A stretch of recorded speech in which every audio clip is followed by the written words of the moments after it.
골로새서 3장 12절에서 17절입니다.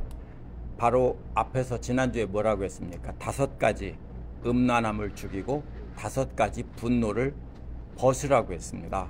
그리고 창조주 하나님의 형상을 따른 지식 안으로 날마다 새롭게 되는 새 사람을 입으라고 했습니다. 오늘 말씀은요, 그러므로 이렇게 연결되는데요. 새 사람을 입어야 되는데 그 입어야 될 새 사람이 뭔지 설명한 것이 오늘 말씀입니다. 지난주 말씀은 벗어버리라는 거고 옛사람을요, 이번에는 새 사람을 입으라는 겁니다. 근데 이 옷은 뭐냐면요, 햇빛보다도 더 밝고 찬란한 옷이고요, 예수 그리스도를 닮은 옷입니다. 그래서 12절에 보면은 원어의 첫 번째 나오는 말은요, 옷을 입으라는 말이 맨 처음에 나옵니다. 여기는 맨 끝에 나오죠. 원어에서는 옷을 입으십시오 이렇게 나옵니다. 뭐답게요? 하나님의 택하심을 입은 사람답게 옷을 입으십시오 그랬습니다. 택하심을 입은 자가 무슨 뜻이냐면 원래요, 예수 그리스도를 가리키는 말이에요. 23장 35절에 보면 하나님의 메시아 예수 그리스도를 하나님의 택하신 자라고 불러요. 근데 여기서는 택하신 자들이라고 했거든요. 예수 그리스도가 들이 될 수가 없잖아요. 이게 무슨 말이냐면 예수님을 닮은, 하나님의 메시아를 닮은 사람들이에요. 그래서 택하신 자들이라고 한 거예요. 한국말은 복수가 없어서 이게 분명하지 않은데요, 영어에는 복수가 있죠. 단수 복수가 틀리면 안 되죠. 여기서 택하심을 입은 사람이 아니라 사람들. 예. 근데 그 사람이 어떤 사람이냐면 두 번째로는 거룩한 사람이에요. 거룩한 자도요, 역시 마가복음 1장 24절에서 죄인들을 구원하기 위해서 오신 예수님을 가리키는 말이 바로 거룩한 자라는 말이에요. 하나님의 택하심을 입은 자, 거룩한 자, 이게 따로따로 나와 있는 말이에요. 이것도 역시 거룩한 자들이라고 했어요. 그러니까 이 세상을 구원하러 오신, 죄인들을 구원하러 오신 예수님을 닮은 예수님의 사람들이라는 뜻이에요. 하나님의 택하신 메시아의 사람들이고, 하나님이 죄인을 구원하러 오신, 거룩하기 하기 위해서 오신 예수 그리스도의 사람들로 부르셨다는 거예요. 근데 마지막에 뭐라고 말하냐면요, 이 사랑하는 자, 사랑받는 사람이라고 했거든요. 사랑받는 자가 뭐냐면요, 마태복음 3장 17절에서 하나님의 사랑하는 아들을 가리키는 말이에요. 근데 여기서도 아들들, 사랑받는 사람들이라고 했어요. 하나님의 독생자에 대한 호칭인데 이것이 복수형으로 쓰여서 골로새 성도들이 하나님의 사랑받는 자녀들이라는 거예요. 사랑스러워서 사랑합니까? 혹시 아들들이, 딸들이 항상 사랑스러워서 사랑합니까? 아니에요. 자식이기 때문에 사랑스러운 거죠. 그죠? 하는 짓은 대들고 말 안 듣고 할 때가 더 많죠. 그렇지만 자식이기 때문에 사랑을 받는 거예요. 여기서도 마찬가지예요. 사랑스러워서가 아니라 사랑스럽지 않은데도 하나님이 사랑하는 아들 예수 그리스도께서 십자가의 보혈의 피로 값을 지불하고 자녀로 삼아서 하나님의 자녀가 되었기 때문에 사랑받는 자들이 된 거예요.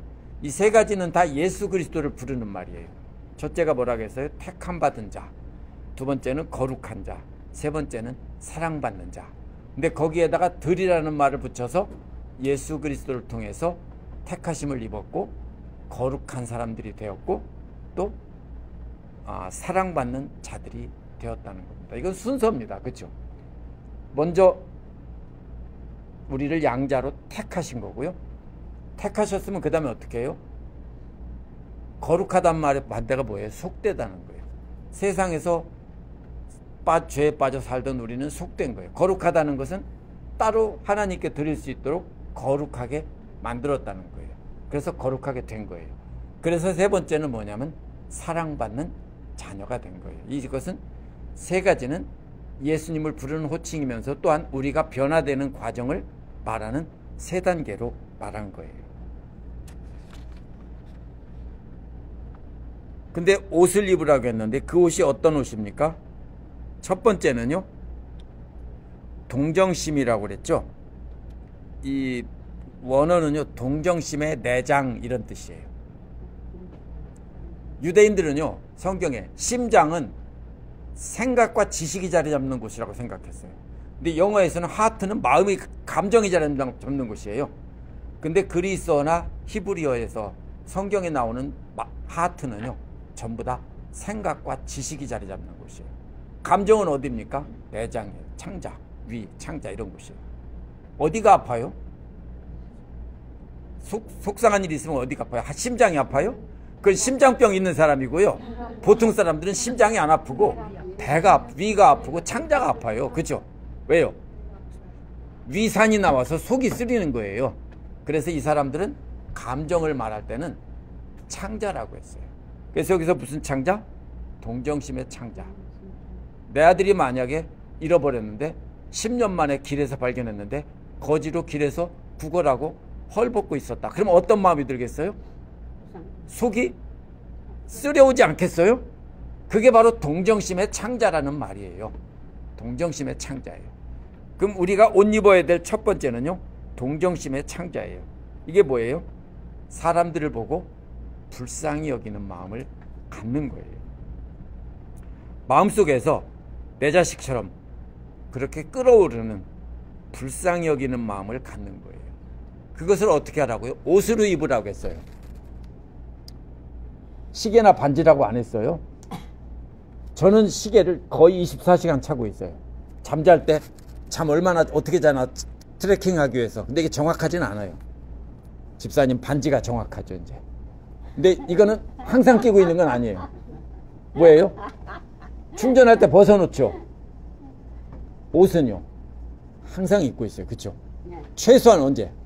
잠잘 때는 잠옷을 입겠지만은 보통 밖에 나갈 때는 잘 때는 벗고 자요. 할 수 없어요. 그러면. 예. 그런데 보통 우리 옷을 입으라는 말은 항상 가지고 있으라는 거예요. 항상. 옷을 벗었다 입었다 하는 사람은 없죠. 전화기는 주머니에 넣었다 내려놨다 할 수 있지만은, 가방에 넣었다 꺼냈다 할 수 있지만은 옷은 벗었다 입었다 할 수 없어요. 그래서 옷을 입으라는 것은 항상 불쌍히 여기는 동정심의 창자를 가지라 하는 거예요. 이게 첫 번째 우리가 입어야 될 옷이에요. 두 번째는요, 뭐라겠어요? 친절함이라고 했죠. 친절함의 옷이에요. 이게 뭐냐면 하나님께서 그 언약의 백성들을 대하던 태도예요. 출애굽기 한번 보고 구약에 보세요. 이스라엘 백성들이 내내 만나와 메추라기로 만나를 먹였는데 맨날 밭대가리 먹는 만나만 먹냐. 이집트에서는 불가마게 돼서 고기도 주워 먹었다. 그러니까 어떻게 해요? 또 그러면 하나님께서 책망하시면서도 또 고기를 주세요. 그렇죠? 금방 먹을 거 나서 좀 있다고 물이 없으니까 물이 없다고 그래요. 왜 걱정해요? 조금 있으면 줄 텐데. 그런데 하나님께서는 또 어떻게 해요? 화를 내시면서도 또 주세요. 이게 뭐예요? 하나님의 친절함이에요. 계속해서 이스라엘 백성들은 하나님을 대적하고 이집트로 돌아가자라고 그래요. 힘들 때마다. 그런데 하나님께서는 그때마다 다시 또 이렇게 해결해 주세요. 이게 바로 하나님의 친절함이에요. 그래서 누가복음 6장 35절에서는 예수님께서 원수를 사랑하고 선대하며 그는 은혜를 모르는 자와 악한 자들에게도 인자하시니라 라고 하는 말씀이 나와요. 바로 그게 바로 예수님의 모습이고요. 우리도 역시 우리를 악하게 대하는 사람들에게 항상 친절하게 대하라고요. 악하게 대하면 어떻게 해요? 올라오겠죠. 너만 성질이냐 나도 한 성질 한다고 훅 올라오겠죠. 근데 그거 하지 말고 친절하라고요. 이 친절함이 뭐예요? 가식이라고 생각하면 안 돼요. 나는 그런 거 못해. 나는 그렇게 가면을 쓰는 거 못해. 그건 가면이 아니에요. 가면이라는 것은 뭐냐면요, 내 의지와 상관없이 남을 속이기 위해서 하는 것이 가면이고, 이것은 상대를 배려하는 마음으로 내가 분노를 참고 친절하게 대하는 것은 가면이 아니라 하나님을 닮아가려는 노력이에요. 그래서 우리는 친절함을 옷 입어야 돼요. 그런데 이것도 역시 옷 입으라고 했으니까 항상 친절해야 돼요. 절대로 분노를 표현하면 안 돼요. 분노는 살인이고 분노는 죄라고 그랬어요. 분노는 분명히 죄예요. 분노를 하기 시작하면은요, 우리는 습관이 되고, 그 습관이 되면 어떻게 돼요? 그 분노는 점점 더 커지는 거예요, 우리 마음 안에서. 그래서 점점 자라요, 우리 안에 있는 분노는. 마치 뭐처럼요? 이 죄가 자라듯, 식물이 자라듯 우리 안에서 계속 자라요. 걸음을 주는 거예요, 분노할 때마다. 우리는 친절함으로 옷을 입어야 돼요. 세 번째는 뭐냐면요, 겸손함의 옷이에요. 겸손함이 뭐예요? 낮아진다는 뜻이에요. 어제 말씀에서도 나왔죠? 뭐가 겸손이에요?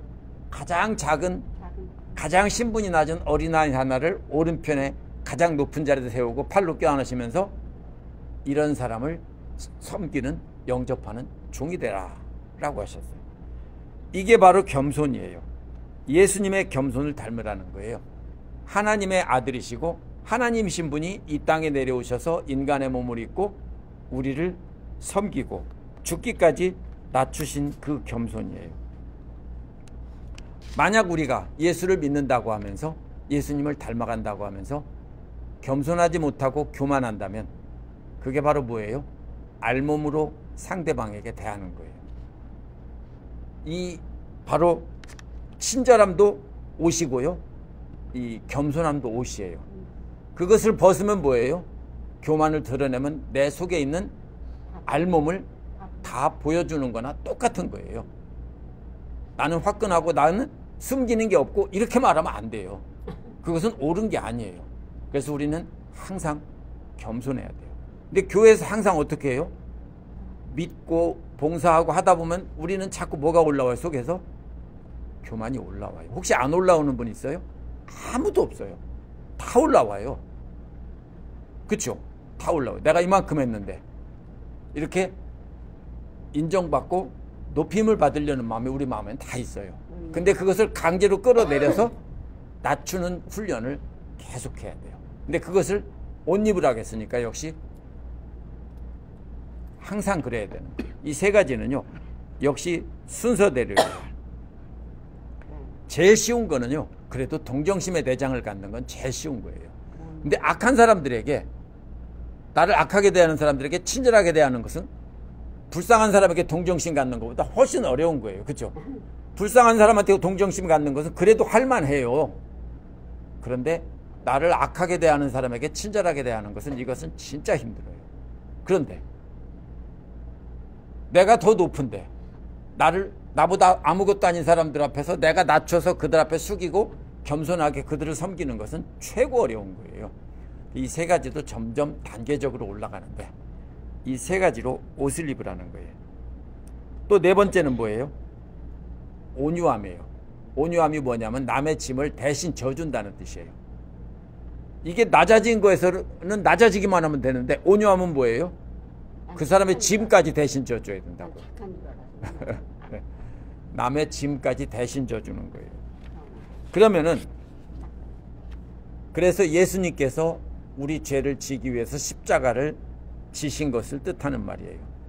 우리도 우리를 거역하고 욕하고 함부로 하는 사람들에게 예수님처럼 참고 섬기면서 그들의 짐까지도 들어준다고요. 섬기는 것까지는 할 만한데, 그런데도 그들의 짐까지도 대신 져준다면 그것은 더 어렵죠. 다섯 번째는 뭐냐면 오래 참음이에요. 왜요? 남의 짐을 들어주다 보면 힘들죠. 못하겠죠. 그런데 그거를 또 오래 참으라고요. 참 갈수록 태산이에요. 그죠? 계속 참으라고요. 언제까지요? 죽이고 싶은 상대, 분노가 불일 듯 일어나는 상대에게도요, 복수하지 않고 오히려 그 사람에게 친절하는데, 친절하면서 그 사람 짐까지 져주는데, 그것을 어떻게 하라고요? 한없이 하라고. 오래 참으라고요. 그게 바로 예수님의 모습이에요. 역시 옷 입으라고 했으니까 항상 그래야 돼요. 왜 그렇게 해야 됩니까? 마태복음 18장 23절에서 35절에 나오는 종의 비유가 나와요. 용서할 줄 모르는 종의 비유. 자기는 더 큰 것을 탕감받았으면서 다른 사람은 용서할 줄 모르는 종의 비유가 나와요. 우리가 그리스도에게서 엄청난 빚을 용서받았다면 우리도 다른 사람이 우리에게 진 빚, 죄를 용서해 줘야 한다는 거예요.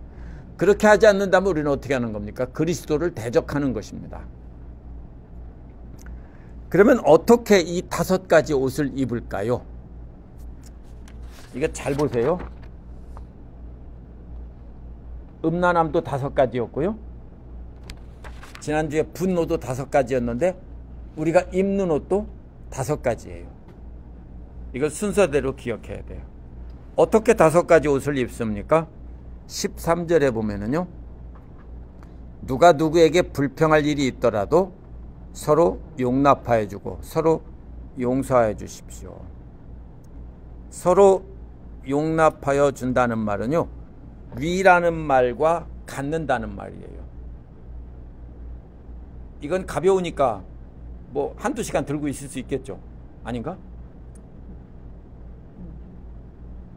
이렇게 들고 있는 게 쉽죠. 근데 위로 들고 있는 것은 그건 어렵죠. 이게 위로 갖는다는 말이에요. 위로 가 갖는다는 말이 뭐예요? 용납한다는 말이에요. 왜요? 떠받들고 견디는 것은 힘든 거예요. 그렇죠? 남을 높이 떠받들고 견디는 것은 힘든 거예요. 참아야 되는 거예요. 그렇게 나를 해치고 나를 대적하는 사람들도 참으면서 온유한 모습으로 오래 참고 위로 떠받들고 견디라는 거예요. 그게 용납하는 거예요. 용서하여 준다는 것은 선물을 준다는 뜻이에요. 그렇게 떠받들어 줄 뿐 아니라 뭐까지 주라고요? 선물까지 주라고요. 어떤 게 쉬울까요? 우리는 떠받드는 선물 주는 게 쉽다고 생각하겠죠? 우리가 고대인의 시각에서 생각해야 돼요. 고대인들은 모든 물자나 귀한 물건이 아주 귀해요. 품삯도 굉장히 낮고요. 그렇기 때문에 떠받드는 것은 내가 몸으로 때우면 돼요. 그렇죠? 근데 선물을 주는 것은, 귀한 것을 선물로 주는 것은 어떤 때는 내가 열흘을 일해야 될지도 모르고 어떤 때는 20일을 일해야 될지도 몰라요. 그래서 선물로 준다는 것이 훨씬 큰 거예요. 왜냐하면 옛날 사람들은 우리도 먹을 것이 없고 입을 것이 없을 때는 뭡니까? 일꾼으로 써주는 때도 없는데, 그런 때 몸으로 때우는 거는 할 수 있지만은 내가 어떤 물건을 주는 거는 우리도 어려울 때는 없었죠. 지금은 우리가 풍요하니까, 많으니까 선물을 주는 게 쉽다고 생각하지만은 우리가 남을 위로 떠받들어주고 용납해주고 한 걸음 더 나가서 선물까지 주라는 겁니다. 용서해 주라는 겁니다.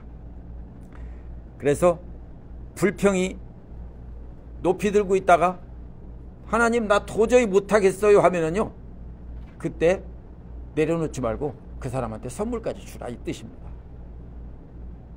진짜 미치고 팔딱 뛰겠죠. 그죠? 이게 이 말씀의 의미입니다. 예.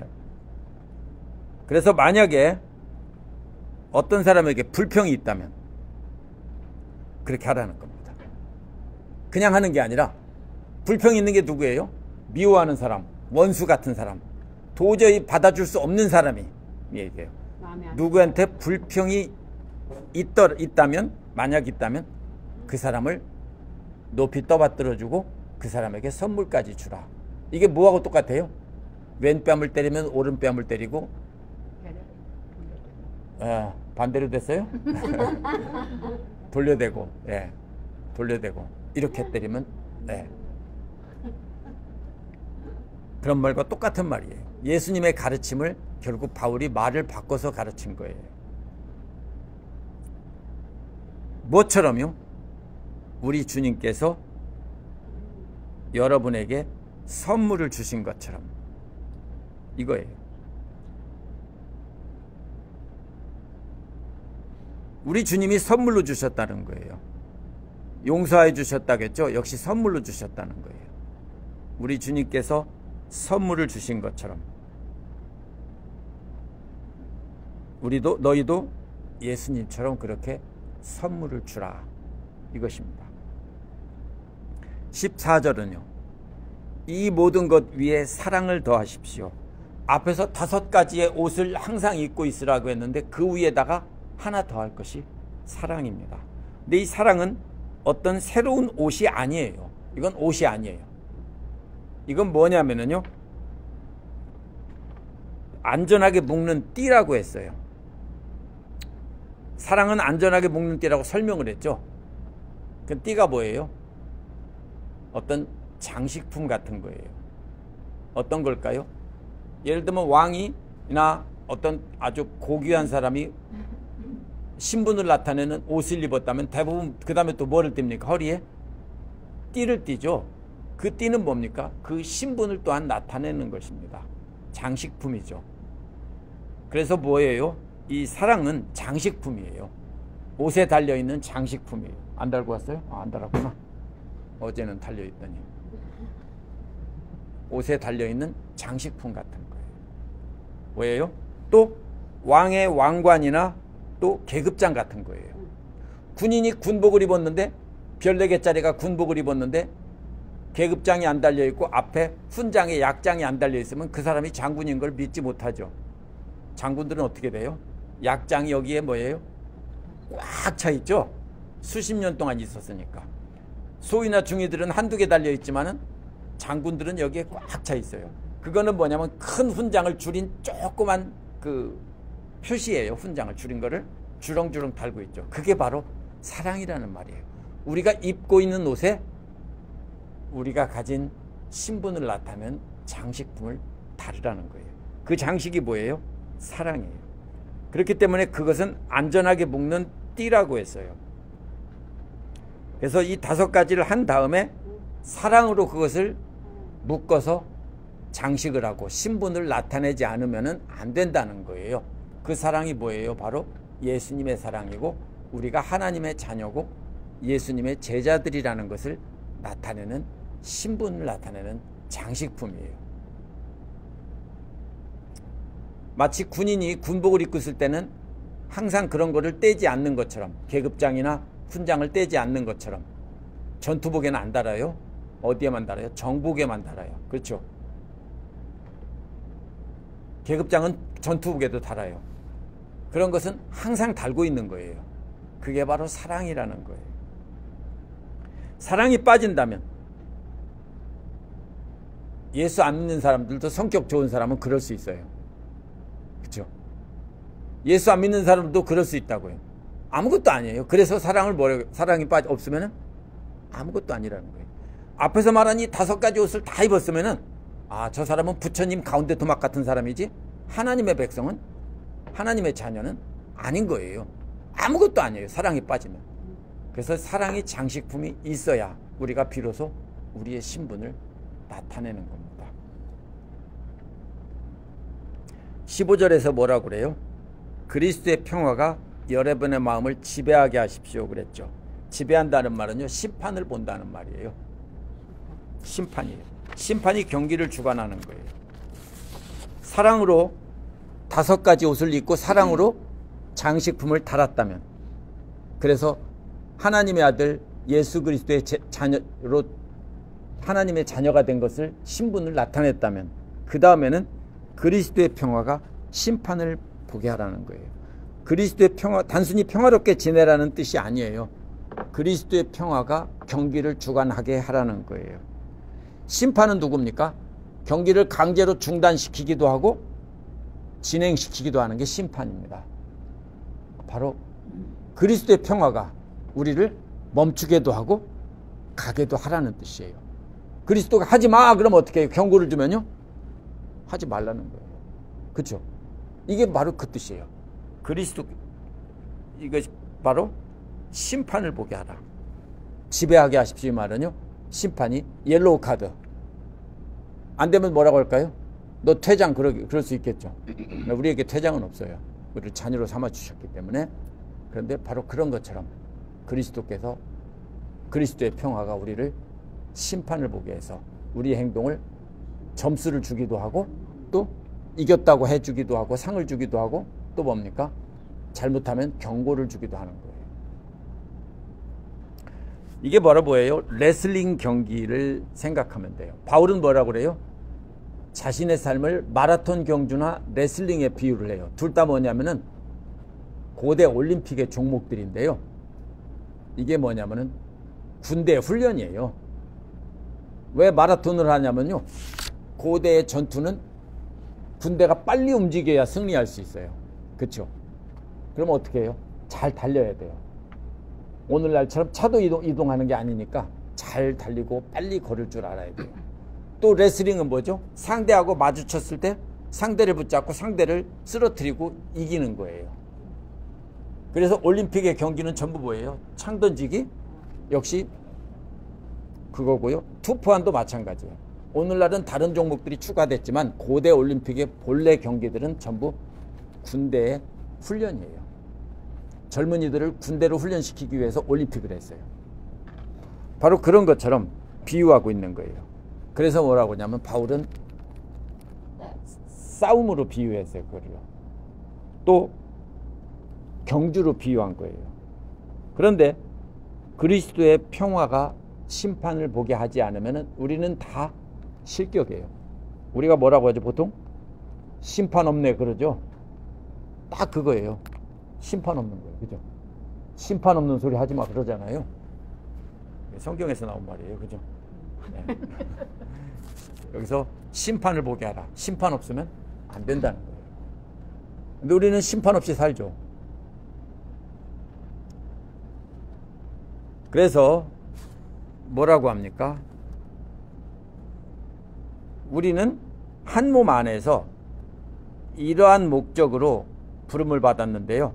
그 평화가 너희 마음속 안에서 이 그리스도의 평화가 심판보도록 그렇게 부름 받았다는 거예요. 이런 목적으로 우리는 부름을 받았어요. 그러므로 어떻게 해야 돼요? 감사하는 마음이 사람이 돼야 된다는 거예요. 감사를 드리는 사람. 어디로 들어가려면요? 그리스도의 이러한 평화의 마음, 그리스도께서 심판 보는 그 마음으로 안으로 깊이 들어가서 그 안에서 우리가 살아가려면 감사하는 사람이 돼야 된다는 거예요. 그렇게 힘들게 섬기고 남을 들고 있고 선물까지 주면서도 뭐라고 생각해요? 감사하는 마음이 있어야 돼요. 왜 그렇죠?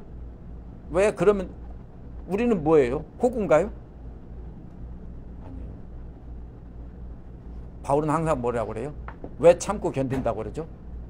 달려갈 길 다 간 후에 위로부터 주는 상을 기대한다고 했어요. 그 상 때문이에요.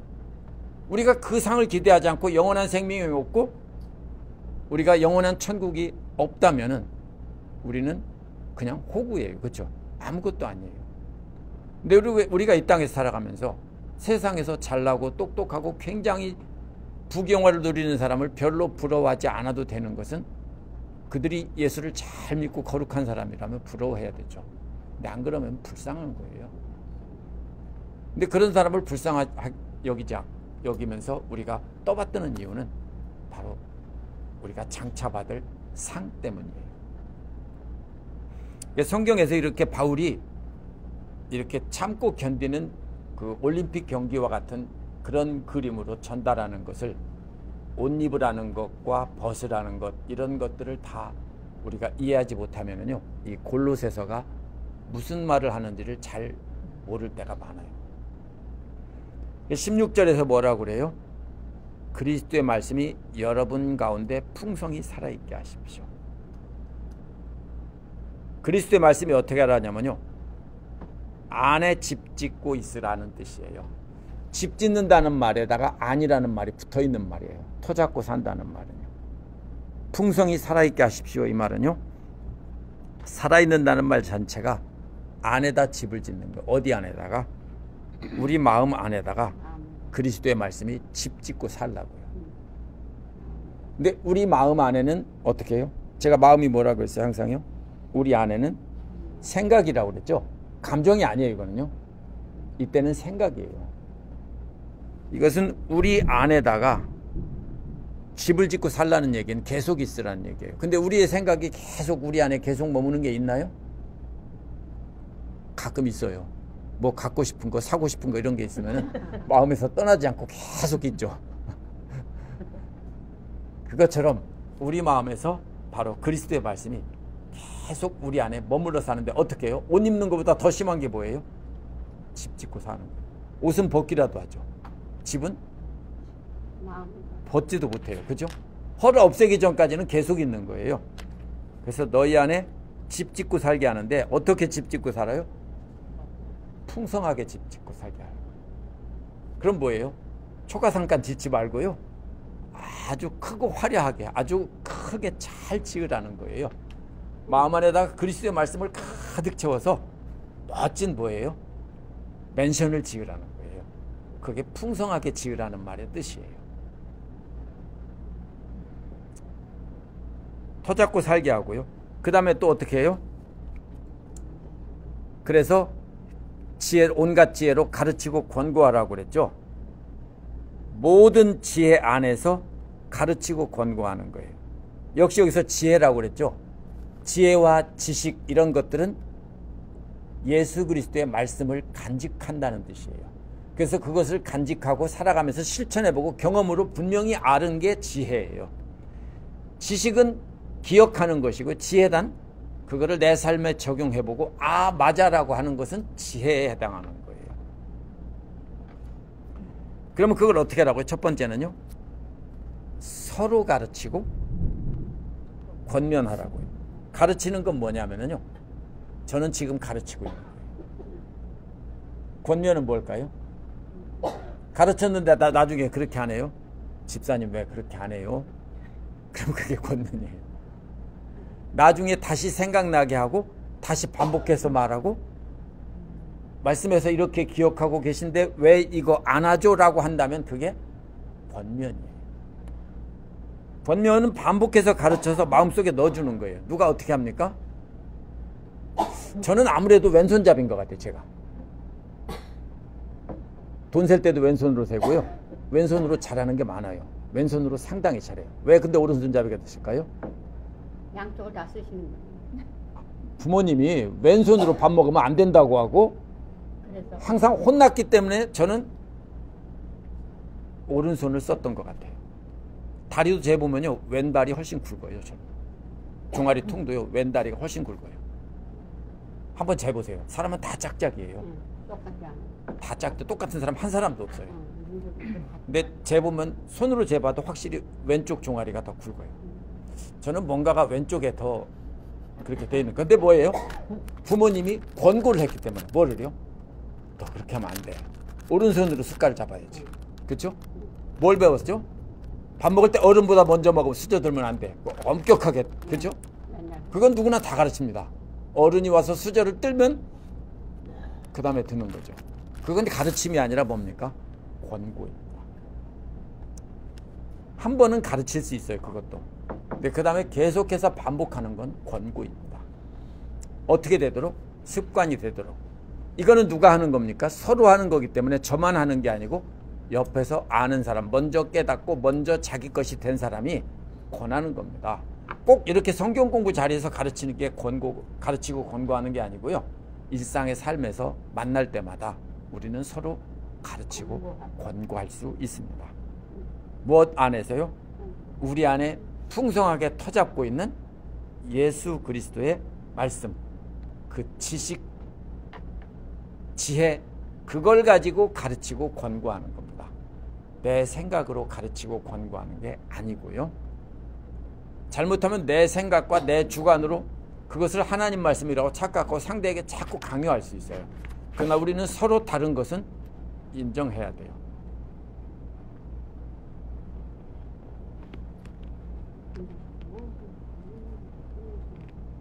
침례가 오라요? 세례가 오라요? 침례가 원칙이에요. 세례하면 안 돼요? 상관없어요. 그럼 왜 침례를 해요? 침례교회는 그것이 훨씬 더 본래의 뜻을 잘 느낄 수 있다라고 해서 그걸 고집하는 거지 침례 자체를 고집하는 게 아니에요. 많은 사람들이 착각하는데요. 물에 들어가는 걸 강조하는 게 아니에요. 침례교는 성경 말씀 그대로 하려고 애를 쓰는 거지 침례는 하나의 대표일 뿐이에요. 그러면 뭐예요? 인정해요. 다르죠. 그렇죠? 침례교에서 다른 교단에서 인정하는 세례를 인정하지 않는 게 아니에요. 다 인정을 해요. 우리가 서로 다르게 믿는 것은요, 인정해야 돼요. 저 사람은 왜 저렇게 믿어? 아니에요. 그건 내 생각이에요. 서로 다름은 인정하면서 우리가 뭘로 권고해야 되냐면 우리 안에 지어져 있는 예수 그리스도의 말씀으로, 항상 집 짓고 살고 있는 예수 그리스도의 말씀으로 우리는 가르치고 권면해야지. 자꾸 사람들은 뭘 가지고 가르치려고 그래요? 내 생각으로 가르치고 권면해서 나처럼 만들려고 그래요. 그러면 내가 어떻게 되는 거죠? 옳은 게 되는 거죠. 그렇죠?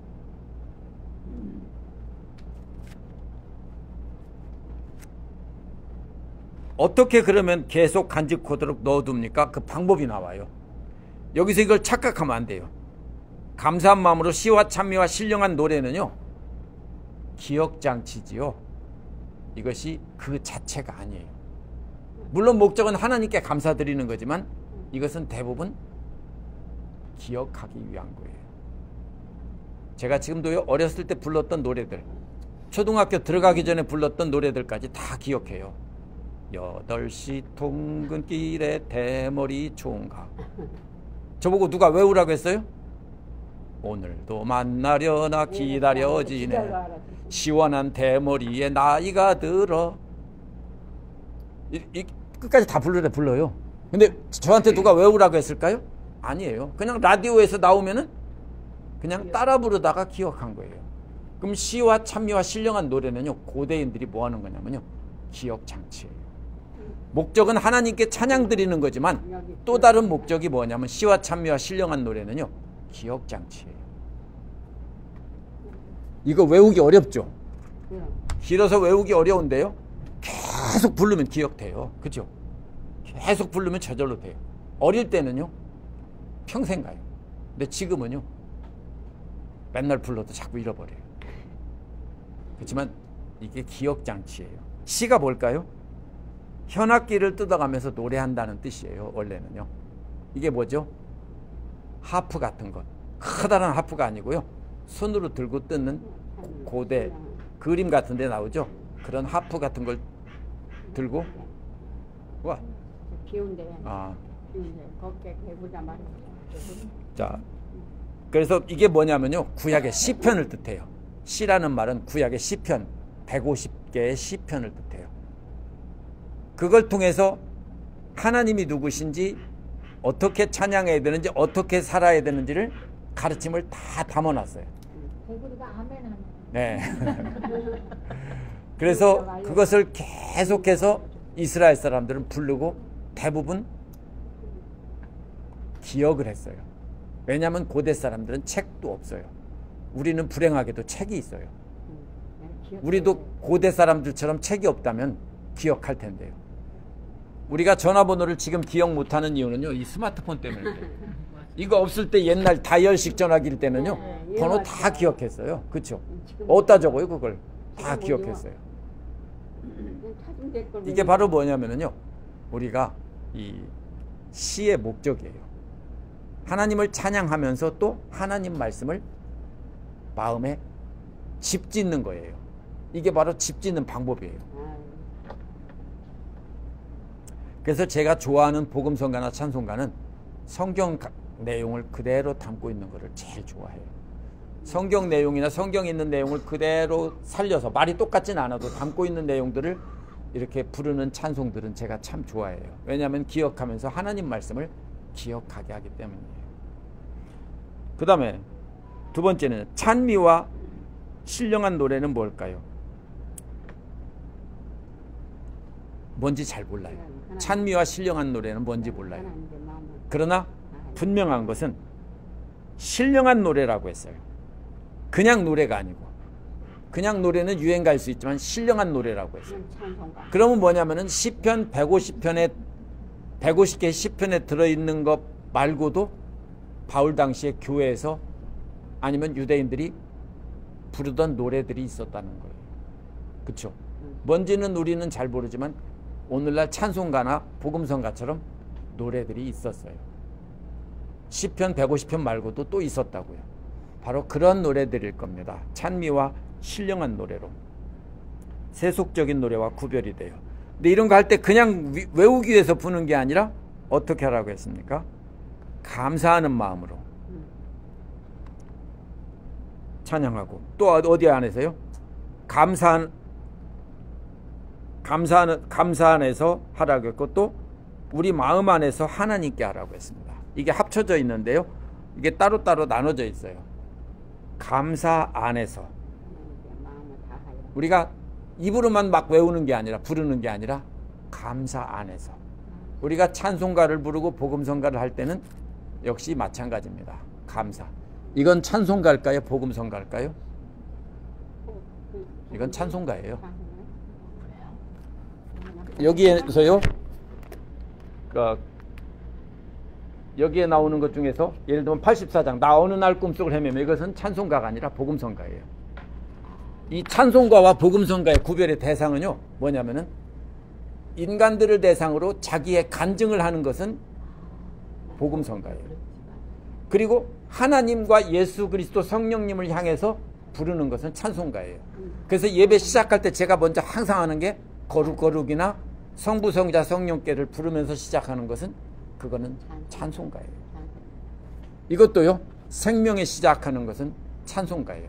그래서 예배 시간에 하나님께 드리는 찬송가 또 고대에 오늘날은 아니지만은 오래전부터 고대의 성가대가 중세 때부터 성가대가 찬송하는 것은 항상 뭐를 불렀냐면 복음성가는 안 부르고 찬송가를 불렀어요. 오늘날은 우리가 예배 시간에 복음성가도 부르지만은 그것은 뭐냐면 사람들 앞에 간증하는 거예요. 당신들도 이렇게 우리와 같이 이렇게 믿으십시오 이거예요. 그러나 우리가 드릴 때는 하나님 앞에 또 찬송을 드리는 거예요. 그래서 바로 뭐냐면요 여기서 누구한테 드리라고요? 하나님께 드리라고. 감사 안에서 또 마음 안에서. 마음이 뭐예요? 감정이 아니에요. 생각. 여기서 심장이라는 거거든요. 마음이 심장이라는 뜻인데 생각이에요. 무슨 생각? 하나님께 감사드리는 감사가 우리 마음에 가득 있어서 감사하는 생각이 가득 차 있어서 그 감사하는 생각을 가지고 하나님께 찬송을 부르라는 거예요. 그렇죠? 찬송을 부르다 보면 눈물이 나고 감격이 있고 기쁨이 있을 때가 있죠. 우리가 항상 그렇게 그런 마음으로 부르라는 거예요.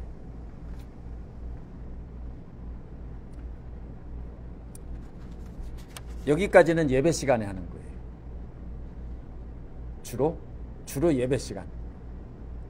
그러니까 일상생활에서도 할 수 있지만 주로 예배 시간에 초점이 맞춰져 있어요. 함께 모여서. 근데 17절은 교회 밖에 나가서요. 세상에 나가서 하는 거예요. 어떻게 나가서 합니까? 일상생활에서 얘기해요. 물론 예배라는 말은 혼자서 기도하고 혼자서 찬양할 때도 예배예요. 이것은 자기 혼자 하는 거예요. 다 앞에서 말한 거는. 꼭 우리가 교회에서 모여서가 아니라 혼자서 하는 것도 다 예배예요. 그러나 17절은 뭐냐면 세상에 나가서 섞여 살 때 하는 거예요. 말이나 행동, 모든 말이나 행동에서 모든 말에서 이런 말이야. 말이든 행동이든 그 모든 것을 할 때는 이 말이에요. 첫 번째. 말이든 행동이든 모든 것을 할 때는 어떻게 하라고요? 뭐의 이름으로 하라고요? 주 예수 그리스도의 이름으로 하라고요. 두 번째는 뭐예요? 감사를 드리면서가 먼저 나와요. 원어에서는. 감사를 드리면서. 누구한테? 하나님 아버지께. 누구를 통해서? 그리스도를 통해서. 그리스도를 힘입어서라는 말은 그리스도를 통해서. 그래서 우리가 기도할 때 뭐라고 그래요? 예수 그리스도 이름으로 기도한다고 해요. 그리스도께서 중보자가 되셔서 하나님과 우리를 연결해 주셨기 때문에 우리는 그리스도를 통해서. 그러면 일상의 삶이 바로 뭐예요? 기도가 돼야 되는 거예요.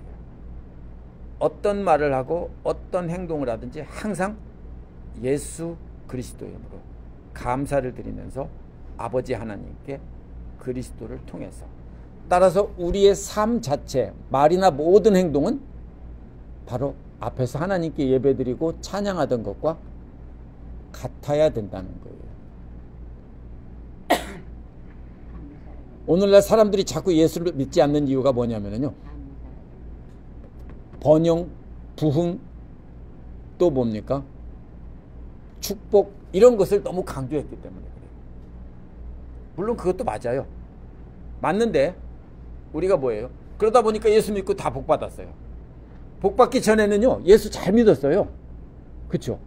진짜로 순수하게 믿은 사람들이 많아요. 어려운 가운데서도 하나님만 의지하고 말씀대로 살려고 했는데, 그래서 복을 받았어요. 잘 살게 됐어요. 기독교가 잘 된 나라일수록 대부분 다 잘 살아요. 그러니까 반대로 그 다음에 어떻게 돼요? 형식적으로 믿게 되고 나중에는 안 믿게 돼요. 이런 사이클이요, 교회 역사를 보면 나라마다 계속 반복돼요. 한국이 그랬고요. 한국은 되게 빨리 끝났어요. 미국은 똑같아요. 이게 지금 어디로 가요? 다른 나라로 가요. 중남미로 가고 또 어떤 나라로 갈지 몰라요. 이런 나라로 가서 아직도 어려운 나라들에서는 그래도 순수하게 말씀을 듣고 감사하고 드리고 열심히 믿으려는 사람이 있어요. 잘 살게 되면 그걸 자꾸 어떻게 돼요? 잊어버려요. 그래서 여기서 말하는 내용이요, 오늘 말씀의 초점은 그림은 옷이에요. 옷. 어디를 가든 품격 있게 옷을 입어야 돼요. 우리가 누구예요? 그리스도의 군사이고 그리스도께서 임명하신 장군들이고요. 우리는 부사관들이고 또 병사들이에요. 그럼 전부 뭘 입고 있어요? 제복을 입고 계급 신분을 나타내는 계급장을 달고 있고, 그렇죠. 그래서 또 어디서 나옵니까? 하나님의 잔치 자리에 예복을 입으라는 비유가 나오죠. 마태복음 22장 1절에서 14절에 나옵니다. 그때도 예복을 입으라고 했는데 입지 않으면 안 되는 거예요. 그러면 우리는 쫓겨나게 되어 있습니다.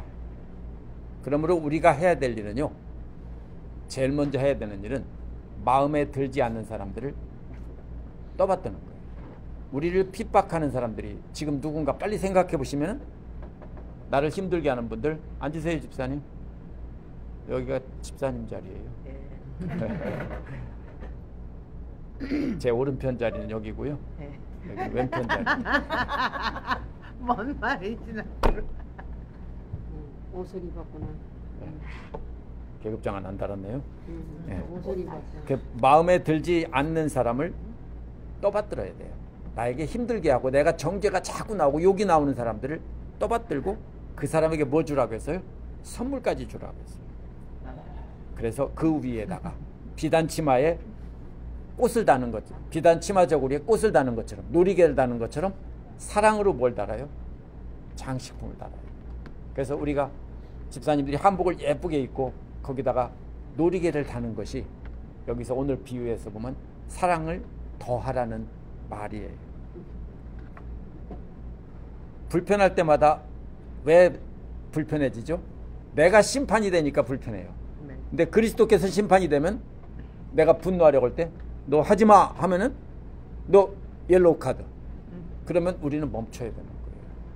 그래서 뭐냐면은 우리는 자꾸 내가 주관하려고 하기 때문에 그리스도께서 심판을 보게 하라는 거예요. 내가 정죄하고 내가 심판 보려고 그래요. 내가 하나님 말씀에 따라 심판을 본다고 생각하는데요, 가만히 생각해 보면은 저부터도 내 주관과 내 사고방식으로 자꾸 심판을 보려고 그래요. 안 그러면 어떻게 해야 돼요? 우리 안에 말씀이 집 짓고 살게 하지 않으면은요, 우리는 자꾸 내가 심판을 보게 돼 있어요. 그건요, 진짜 심판 없는 짓이에요. 그래서 우리 안에는 말씀이 풍성하게 대저택을 짓고 살아야 되는 거예요. 그래서 우리의 변화된 삶이 세상에 나가 살아갈 때 우리를 보고, 와, 저 사람들은 진짜로 그리스도의 제복을 입은, 옷을 입은 존귀한 하나님의 자녀들이구나 라는 것을 사람들이 알게 해야 되는 거예요. 함께 기도하겠습니다.